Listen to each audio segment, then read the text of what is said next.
السلام علیکم ورحمۃ اللہ وبرکاتہ۔ ان الحمد للہ والصلاة والسلام علی رسول اللہ اما بعد۔ کسی شاعر نے کہا ہے، ہم آہ بھی کرتے ہیں تو ہو جاتے ہیں بدنام، وہ قتل بھی کرتے ہیں سچا نہیں ہوتا۔ کسی ایک اور شاعر نے کہا ہے، جو چاہیں سو آپ کرے ہیں، ہم کو عبث بدنام کیا۔ یقیناً آج ہمارے ہندوستان کی حالت کچھ ایسی ہی ہے۔ ہندوستان جو ہمیشہ محبت و بھائی چارگی اور رواداری کے معاملے میں دنیا کے اندر ممتاز اور معروف تھا، آج اس خوبی کو قتل کیا جا رہا ہے۔ آج پورے ہندوستان کے اندر ایک طبقہ کے خلاف نفرت بھری سیاست ہو رہی ہے۔ لوگوں کے دل و دماغ کے اندر مسلمانوں کے خلاف زہر افشانی کی جا رہی ہے۔ مرکزی وزیر انوراگ ٹھاکر کہتے ہیں، دیش کے غداروں کو، گولی مارے سالوں کو۔ بہار سے مرکزی وزیر گریراج سنگھ، کپل مشرا، پرویش ورما، ان کے بیانات بہت ہی افسوسناک اور تشویشناک اور حیرت اور تعفن کا ایک مثال ہے۔ کسی نے کہا کہ شاہین باغ سنیوگ نہیں پریوگ ہے۔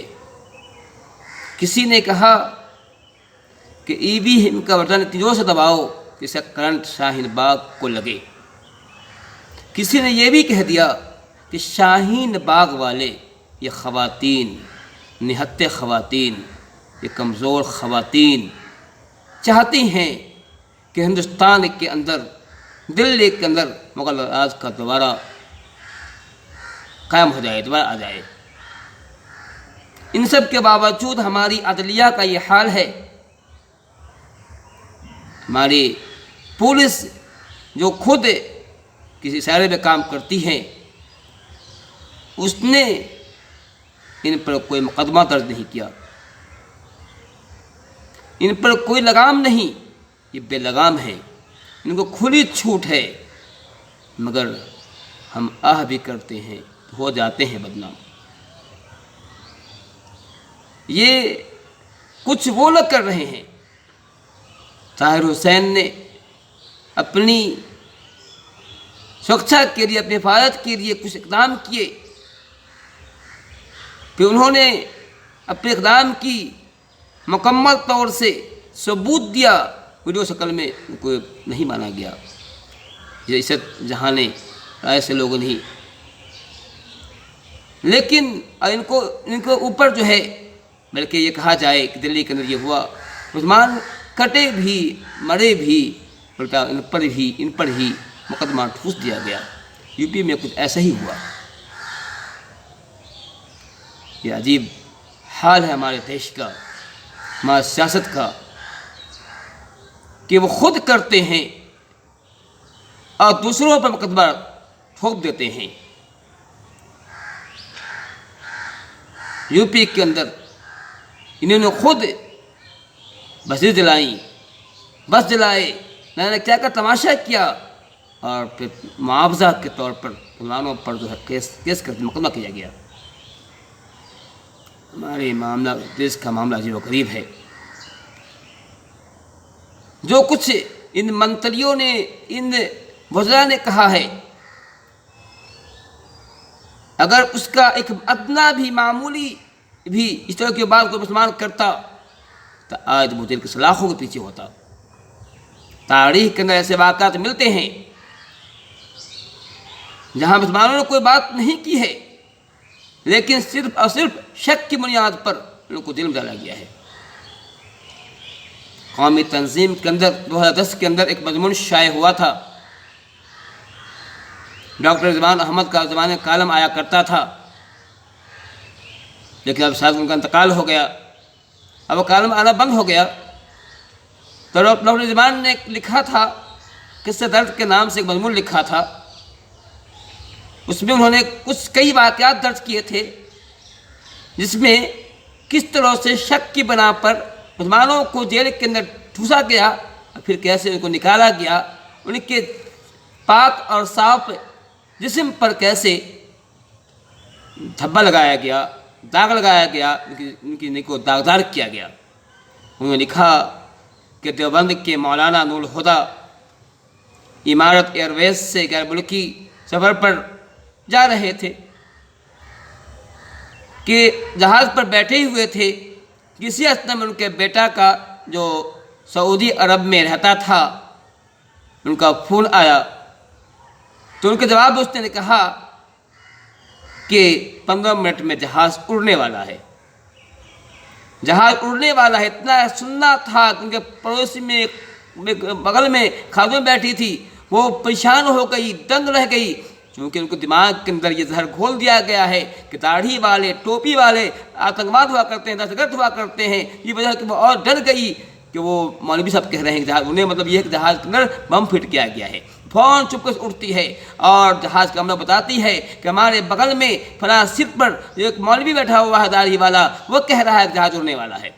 اب کیا تھا، ہنگامہ مچ گیا، شور ہو گیا، فوراً حکم ہوا کہ تمام مسافر جو ہے نیچے اتریں، جہاز کو خالی کریں۔ خالی کیا گیا، تفتیش کی گئی، مولانا کے سامان کو چیک کیا گیا، وہ جہاز کو چیک کیا گیا، لیکن کچھ بھی نہیں ملا۔ مولانا صفائی دیتے رہے کہ ایسی کوئی بات نہیں ہے، میں نے یہ کہا ہے کہ 15 منٹ میں جہاز پرواز کرنے والی ہے، اڑنے والی ہے، میں نے یہ نہیں کہا ہے کہ بم پھٹا ہوا ہے، بم رکھا ہوا ہے۔ لیکن اس صفائی کا کوئی اثر نہیں ہوا، ان کو تہاڑ جیل بھیج دیا گیا۔ پھر بڑی کوشش کے بعد پی چدمبرم کی مداخلت کے بعد ان کو جو ہے رہا کیا گیا۔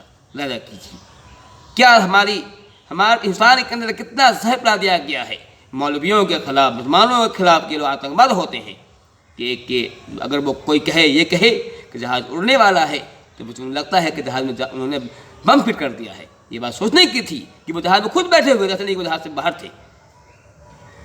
ایک اور واقعہ انہوں نے لکھا ہے، کئی واقعات ہیں لیکن شارٹ کے طور وقت کم ہے، میں ایک اور واقعہ بیان کرتا ہوں۔ نظرت علماء کے ایک نامور استاد غیر ملکی سفر سے واپس آ رہے تھے، انہیں ریسیو کرنے کے لیے، ان کے استقبال کرنے کے لیے کچھ طلبا، کچھ اسٹوڈنٹ وہاں پہنچے ہوئے تھے، اور پھر وہ آپس میں باتیں کر رہے تھے۔ 4 بچے تھے، جو 4 بچے تو باتیں ہوں گی ہی، بات انسان کی بچل رہی تھی کہ انڈیا کے کیا حالات ہیں، کیا بھارت کن حالات سے دوچار ہے، کیا کیا مسائل ان کے پاس ہے۔ کسی مسائل کو وہ کہہ رہے تھے کہ ہمارے ان میں سے ایک نے کہا کہ ہمارے پاس بہت سے مسائل ہیں، دوسرے نے کہا مسائل کے ڈھیر ہیں، تیسرے نے کہا کہ مسائل ہی مسائل ہیں۔ اتنا سننا، یہ باتیں واپس کر ہی رہے تھے، بار بار مسائل کے لفظ بار بار آ رہے تھے، کہ ان کے آس پاس میں کچھ لوگ کھڑے تھے، ان کو یہ لگا کہ یہ مولوی کہہ رہے ہیں کہ بہت سے میزائل ہیں، لگا کہ مسائل میزائل بن جاتا ہے، یہ ہماری ہندوستان ہے، ہمارا ہندوستان ہمارا دیش ہے، یہ کیسی نفرت کی بیج دماغ میں بٹھا دی گئی ہے، بو دی گئی ہے کہ ان کو مسائل میزائل دکھائی پڑتا ہے۔ عجیب معاملہ ان کا ہے، ان کو جو ہے مسواک جو تلوار دکھائی پڑتا ہے، ان کا یہ معاملہ ہے۔ کہ میں نے کہا کہ اب جو ہے اس نے فوراً کسی پولیس کو خبر دیا کہ یہ کچھ نوجوان لوگ، یہ داڑھی والے، ٹوپی والے، کرتی پاجامہ والے جو ہیں، یہ میزائل کی بات کر رہے ہیں کہ بہت سے میزائل ہیں۔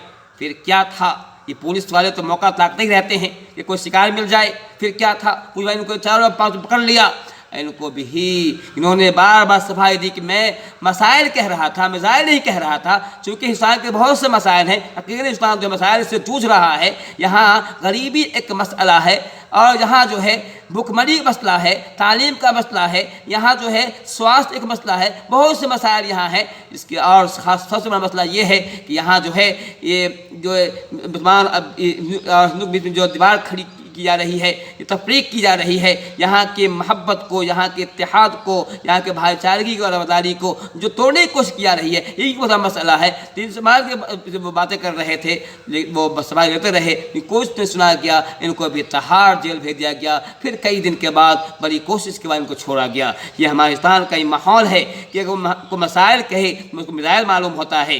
یہ ایسا کیوں ہو رہا ہے؟ میں نے کہا اس لیے اس کی وجہ یہی ہے کہ بار بار جب ایک ہی بات کو آپ کہیں گے تو دماغ میں بات بڑھ جائے گی، بار بار بی جے پی والے، RSS والے، ہندوتو جو ہے بار بار عوام کے ذہن میں، عوام جن کا ذہن بالکل سادہ ہے، خالی ہے، ان کے ذہن میں یہ بات بٹھانے کی کوشش کر رہے ہیں کہ مسلمان جو ہوتا ہے آتنکواد ہوتا ہے، دہشت گرد ہوتا ہے، ٹیررسٹ ہے، یہ ٹیررسٹ ہے، ایسی باتیں جو ہے بار بار کہی جاتی ہے۔ یہ وجہ ہے کہ اب عوام جو ہے، جو سیدھی سادھی عوام ہے، جو پڑھتی لکھی پڑھی لکھی، ان کا معاملہ الگ ہے، جو کچھ جس میں شعور ہے، جن کا مسلمانوں کے ساتھ اٹھنا بیٹھنا ہوا، ان کا معاملہ الگ ہے، جن کا مسلمانوں اٹھنا بیٹھنا کم ہوتا ہے، وہ جو ہے جب مسلمان دیکھتے ہیں کہ خدائی والا آ رہا ہے تو ان کے ڈر پیدا ہو جاتا ہے، خوف پیدا ہوتا ہے، واقعی یہ کوئی آتنکواد تو نہیں آ رہا ہے، چونکہ آج جو ہے ہر آتنکواد کو مولوی شکل میں پیش کیا جا رہا ہے، حالانکہ ایسی بات نہیں ہے۔ آتنکواد الگ ہے، مولوی الگ ہے، یہ مولانا، یہ عالم لوگ، یہ مدرسے والے تو یہ امن کے پیامبر ہیں، یہ امن کو پھیلانے والے ہیں، محبت پھیلانے والے ہیں۔ ان کو نفرت سے کیا مطلب؟ ان کو جو ہے یہ تو ان کا پیغام ہوا کرتا ہے کہ تمہارا پڑوسی مسلمان ہو، اگر مسلم ہو تو اچھا سلوک کیا کرو، ان کا یہ پیغام ہوا کرتا ہے۔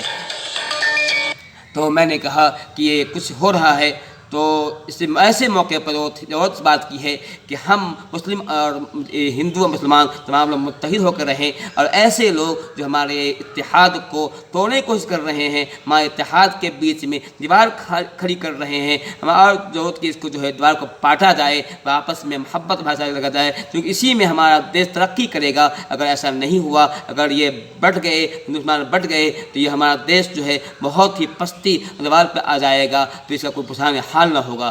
اللہ تعالیٰ ہم تمام لوگوں کو اچھی سمجھ دے۔